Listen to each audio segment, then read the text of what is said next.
Abusia for any adofono muniaba ekwesikapa nenso minimum edi ehye akwabasonko enkoma obibia metina sise dia na mamunim se trending issues ena mede eba ababesomo ahwefo ene etiefo ye exposes ekoso efa asofo ho ye kire wo mo nyoma wo mo eye ne ye kwan a wo mfa so ye wo mo akwankire ene ye enkomhya wo mo hya emfiri nyame ne mo mefiri wo mo ankasa wo mo ho ena eba enyina na ye nsensem na akwa baba bedru sem ye bedru ye prophet Nigel Gaisie so no yetimi na chese ya hammer on it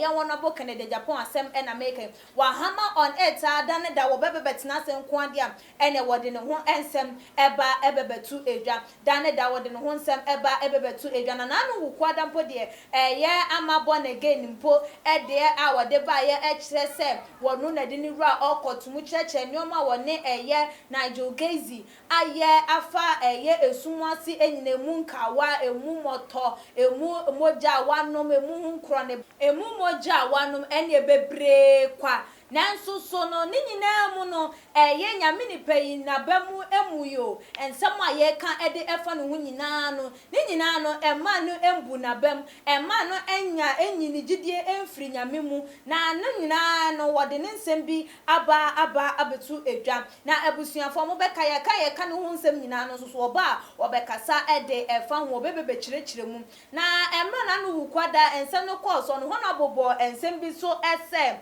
eye sofo yi wono upon dupia wadupi nkrofo ede agisika nyina ede anya ne ho no still ne maame eda so eton eye banche still ne maame enyi eye baby pa anase adwuma pa bia eye na eye sofo yi ti sa ensem we no ankwankwa ye ne de amano anya chese amana enya ahomeka bia se wo beba anase obeya yi nanso so no waba ababa betwem na nsem odi etu edwa ene se I am not ashamed of my mother we ene nsem a wode eba abonte wo so wo no na ni nwuye ewo ne maame eho na mo amonim se dan da wo bebe kasa na chese eye ni TV station so ene okokoye ne live program ene wo preachi na wo kasa na ene wa ye de wa address issues aba on board and din abamuo ebie na no ene wo de etu edwa sm time na oye eye chirechire ni ne maame a na aboa no ne maame a na ayeden ama no aba bedru sa empemponso na ne maame edin de abna tetebia grace a oton eye banche ewo eye circle wo akra nkrakrodua mu na no na wo twem so wo no onye ashem se ne maame a wo no wo ton sa anuaba no da bi anase sa aduane no enye ne ya enye no like how bia keke ohun ne se ne maame no eye emwa pa na ne maame aboa no because tama no wo kira de se de mekan ne maame eye de obetimi aye bia ama na dru sa empempeso a enne wono prophet Nigel Gaisie wadru yim enti baabi a wadru ne empempeso wadru no eye ne maame adavroma ena am wono watimi aba be ye panyimpa watimi aba ye nyame nipa a wono wo kasa nyankopon etie a wono wo hye nkoma etimi ebem a wono wotimi eje enkrofo efri womo ebusuan kontonchi mu wotimi deliver enkrofo fri womo how any womo amanyem ni nyina eye adom a omame ede ta na chiem enunti ena ama na dru sa empempenso enti wono de sa eye de wonabo eka no wonfa na asem anase wonfa na nikrampo enko ho no no oye proud of her matter no of her mother no matter what na ebiemo ena wo sa eto aso eka se upon their ekuko so ni nyina no se nipa wonpe wasem a wonpe wasem so obi ka se nipa asumasi ana wo benten michiri no kokokokwa wo chiri no enya de se wo be ka sempa bia ede afasa nipa no eho se nipa na ya de dodo a ye se den krampo na tanya wo tan na enti no adepa nipa na ye no enya de se wo be hunu na nensem a wo de etu edwa no eni o se people who don't love you will never speak good of you no matter what you do. So I have gotten a place in Christ that no matter what you say, I am not worried about the perception of men. we ene ne nsem a wo de atu edwa na che se wo hu ne sem ba bia waduro no eye dan ya nipa wo kokko wanim no wo bi bepe wasem wo bi betan wo se de wotan wo no wotan wa de ema ne tan wo no eda so e woni tirim emfiri honum emfa hono wo papa ya wo beye da ne da wotan na gidi a wanya no wonyame mu ene ahotoso wo e wo awrade emu ni ntino se no enha no emfa hono de obi bedwen de afa ne ho anase wo bi ebeka ede afa ne ho na otoso ebiem no e na wo sing. Everybody is entitled to say whatever he wants to say about me, and I myself, I don't owe anyone reply because I know I personally want to make it to heaven. We enen someone was sign edi etwa to na chese wo hu ne sem nipa bia or entitled say wo betimi aka do pa bia dia fo wo bia eho na do bia be ka fa no ho no wonu oni like one ba bonten explaining emfa nchire wo bia say because of say enti na me ma me ton banche and I say because of say enti na bia me papa yesi and I say me nua ba bia yesi and I say woni nchire mu bia wo de ema nipa so mesi ana wo dasani ebia no no de wo dwen ho na wo hwe ne say wo benya wo soro ahemmu de akọ enti de nipa ebe ka fa ne ho de nipa ebe susu afa ne ho no wo no na chiri asem na abusua se wanya sika na wo maame a wo echem wo wutimu se wo no nti na atimu watimi aduru sampempen so ya denti na wontimi nya bibi emfa emboa no se maame wo reject wo offer anase oba wo maame enye na adwen se de wo sika wanya wo bedi bia na chese question mark ewo eho ana abusua sen na wo so hu no we meme dia na ma kire enti wo so ne menya adwen na nya abufu nya atemdidie so na wo de wadwen kire aba na mama menkenkan adwenkyire ni bi eba ye ebra ye nua be ma ye papa nya minipa ye prophet Nigel Gaisie wo de atu edwa esen. We are always proud of ne mother whoever she is ne say oton Cassava no won fa ho no mama yentie wo mu bi adwentra wo de eba owusu Gideon wo de eba wo say yeah, it's good that you are proud of your mother. Don't mind the haters, be focused and do what the Lord wants you to do.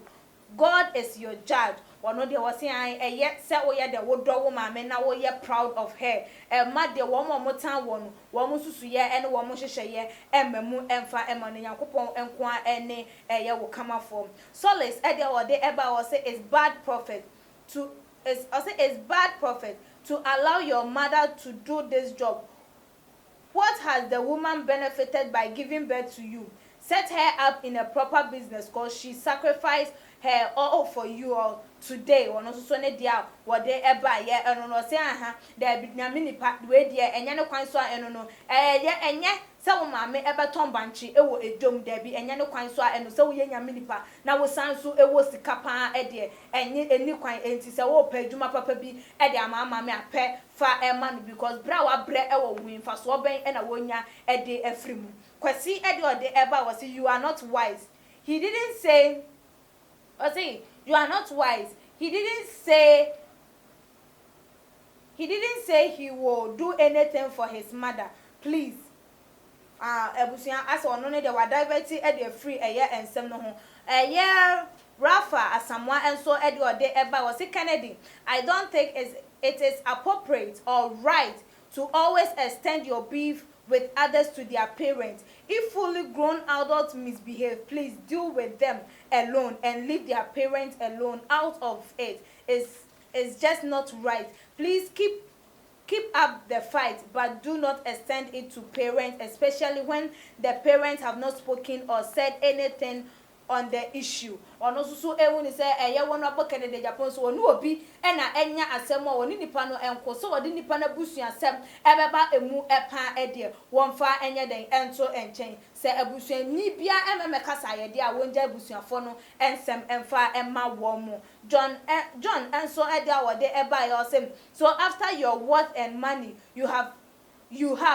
still make your mom sell cassava. She You still make your mom sell cassava. She has been selling cassava since, and now she is selling cassava. Still, you are rich. Oh, this is wickedness. Now I believe that you are an awkward pastor. Your money is being restricted, and your family members can't even take something out of it. Or so ne dia wo de eba ye no. Also upon Nigel Gaisie ni sika wo wom. Na hunya de owo nyina na se ne maame aton ye banche. Na still wada so eton banche dia na so hu ne se ampa. The am born again can ne kwan so a no. Wo ye awkward pastor and kasa eyim. Na ne sika ne ya hye no. Se eni kwan so o mabusuani bia enya bi edi enu enti. Ono maame eda so ewo ahohihia mu. Ye nua bi so ede ode eba ye ose.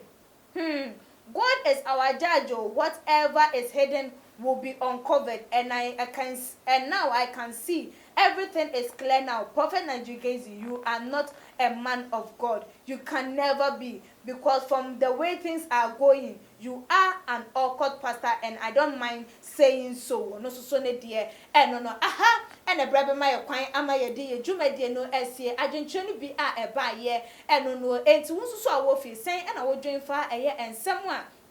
Prophet Nigel Gaisie what they etu eja say wan no de won man say ne maame edru sam pepper so na ne maame eda so eton eye banche wono oye proud of ne mother enti ne sam a wo ke wo ma yate ase say ana wo ma ya gi atomu say wono ni sika wo nyina no wontimi fa bi enhwe ne maame ana say maame no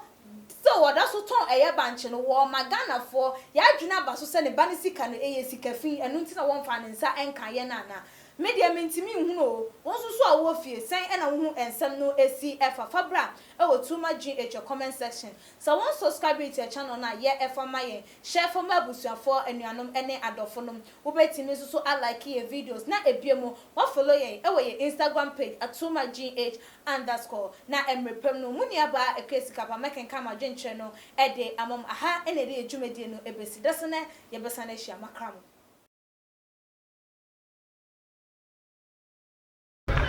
Oniadafo ahaye GH too much and a okay Malupi and a Cassava also from Malupi me baby I mean baby too much GH one and subscribe come home young Koreans and power but as my crowd.